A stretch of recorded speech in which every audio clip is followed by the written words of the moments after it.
Bila engkau tak bersamaku, ku tak mau berjalan.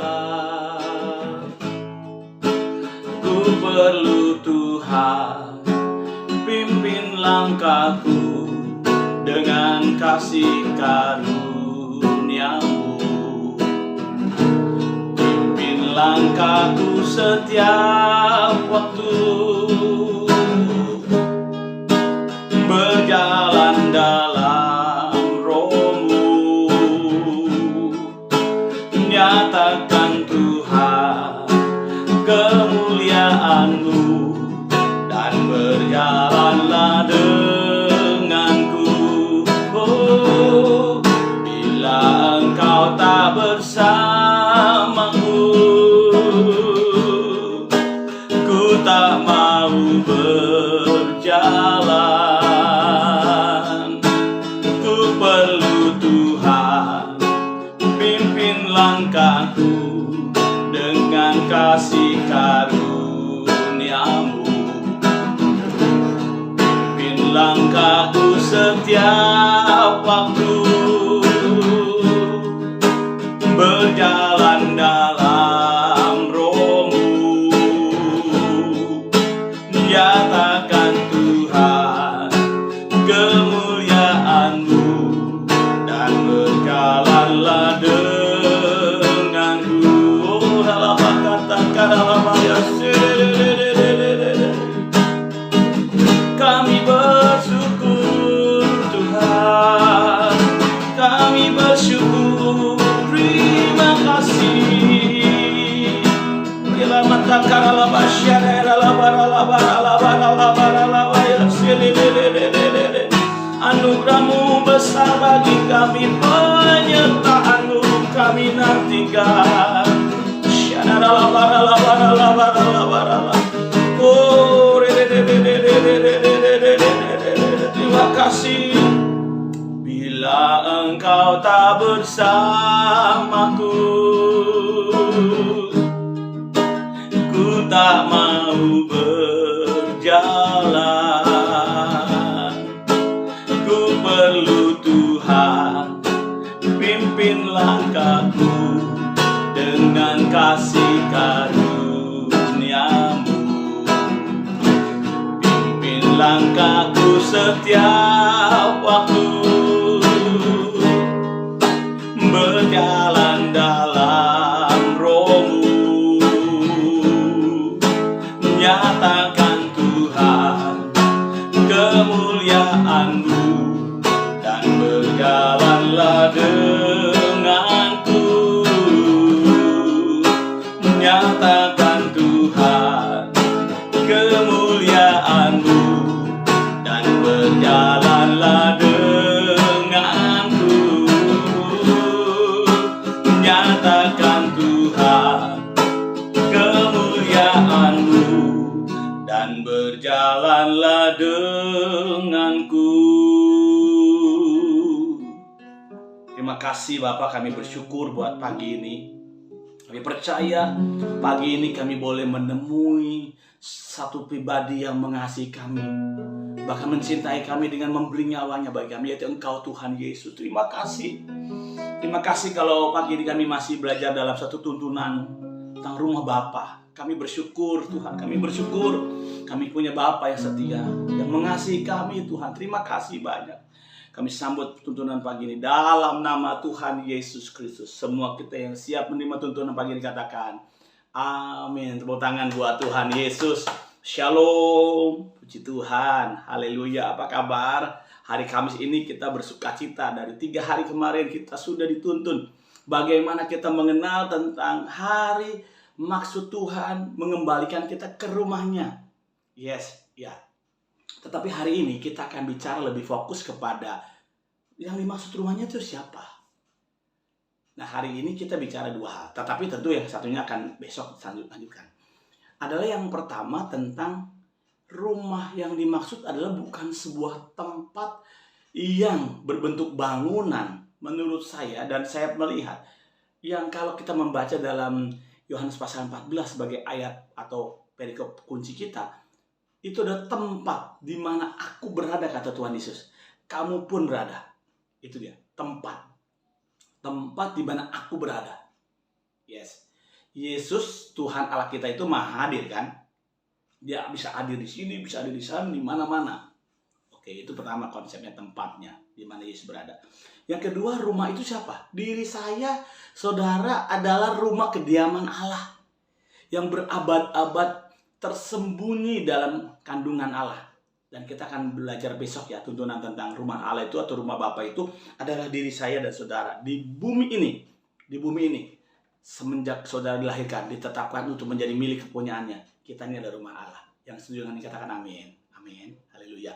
Nah, kita akan bicara yang awal tadi. Dikatakan bahwa di mana aku berada. Memang konsep ayat yang kedua, atau ayat yang ketiga dikatakan jika tempat itu sudah dipersiapkan, berarti yang kekal itu ya, yang kekal itu. Saya terlalu ngeri dengan bahasa gini, Tuhan Yesus itu tinggal di sorga. Kata sorga kan mengandung arti tempat yang nyaman, tempat yang enak, tempat yang indah, tempat yang tidak ada taranya. Itu sorga kan ya. Tapi boleh nggak kalau kita mau bicara lebih dalam lagi? Kalau Yesus berada di tempat prostitusi? Kalau Yesus berada di neraka? Apakah itu bisa jadi sorga?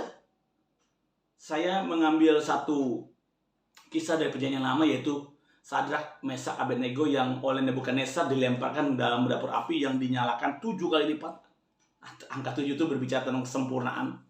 Jadi itu sangat panas, ya pasti. Sehingga yang melemparnya pun mati katanya.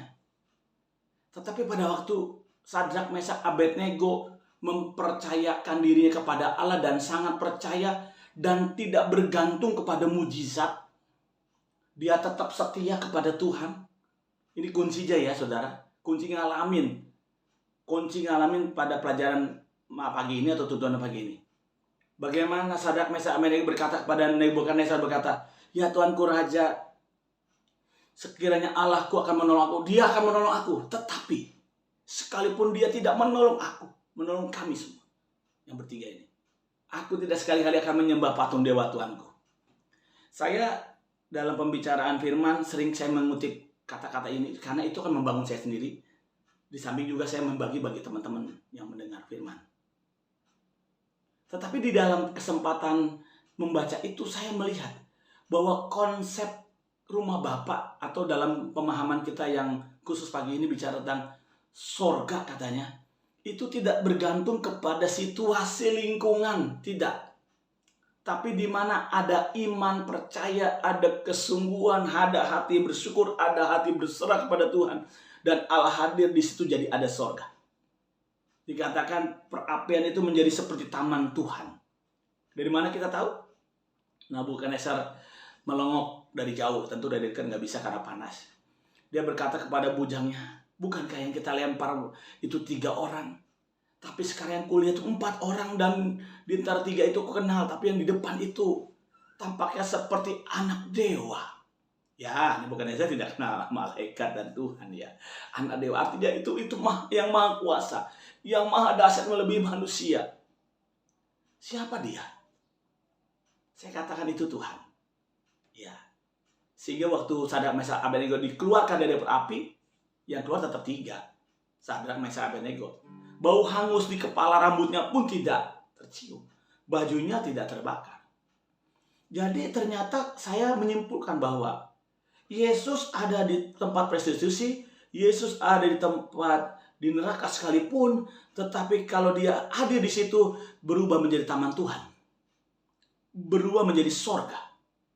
Makanya dulu pernah ada satu waktu saya statement ini saya lontar ke jemaat, sampai ada yang nyeletuk, istilahnya hamba Tuhan pun jangan buat statementnya agak ngeri. Karena saya bilang saya takut saudara tertipu dengan kata sorga.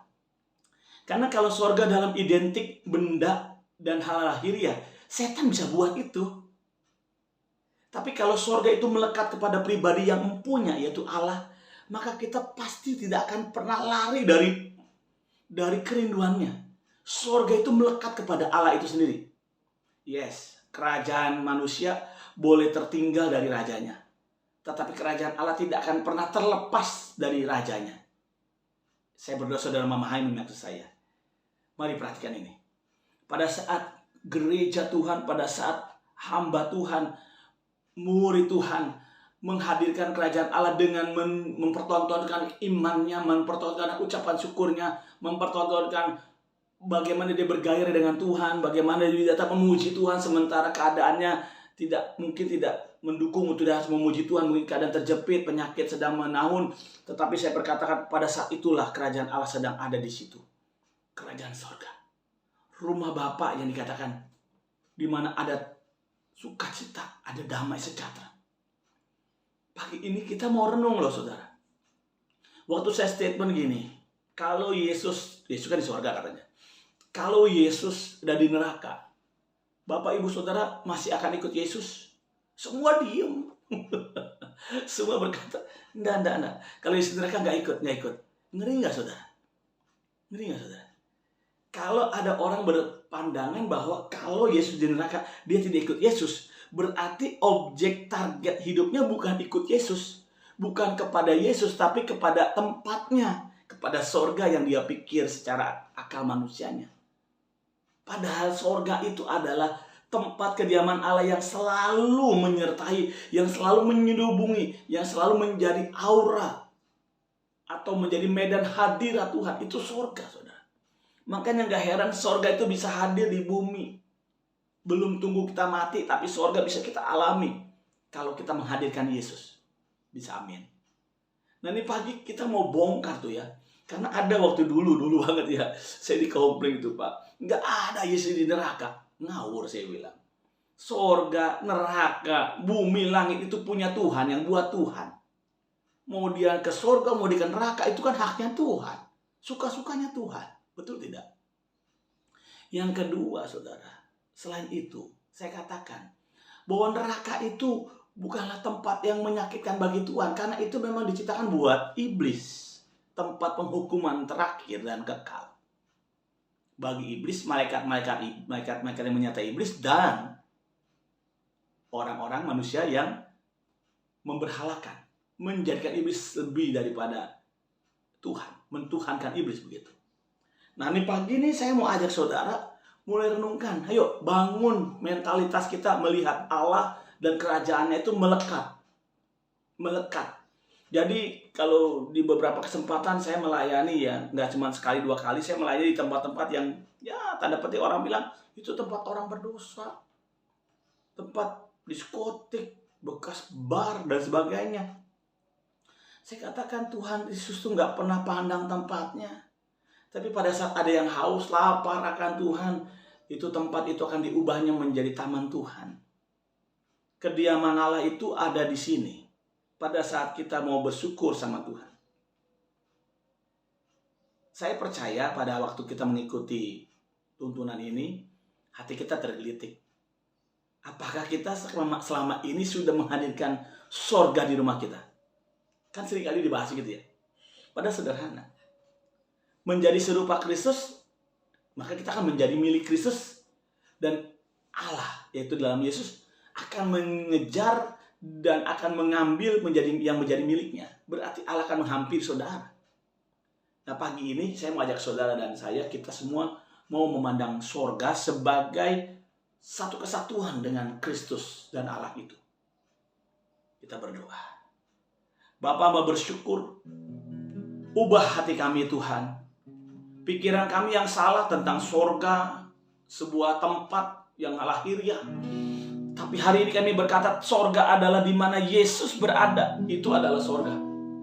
Dan hari ini kami berdoa segala paradigma salah yang pernah ditanam oleh orang-orang pendahulu kami, atau kami dihembusi oleh pikiran-pikiran lahiriah kami, bahwa kami patahkan dalam nama Yesus. Kami berdoa biarlah setiap kami mulai memahami sorga itu hadir di sini karena Kristus hadir. Tuhan, kami buka pintu hati kami. Mari masuk. Penuhi hati kami dengan kuat kuasa Roh Kudus. Dan kalau kami ada sampai hari ini karena anugerah Tuhan. Datanglah kerajaan-Mu, jadilah kehendak-Mu. Di hidup kami, di rumah tangga kami, di pelayanan, di pekerjaan, usaha, di sekolah, kuliah kami. Wow, dalam nama Yesus seperti di sorga. dalam nama Yesus. Terima kasih banyak. Hamba berhenti bicara, tapi Roh Kudus terus kerjakan karyamu. Tuntunan pagi ini kami mau terima dengan sukacita. Dalam nama Tuhan Yesus Kristus. Semua kita yang sukacita menyambut tuntunan ini dan diberkati katakan amin. Jangan lupa besok kita akan bertemu dalam tuntunan hari Jumat. Tuhan Yesus memberkati. Shalom.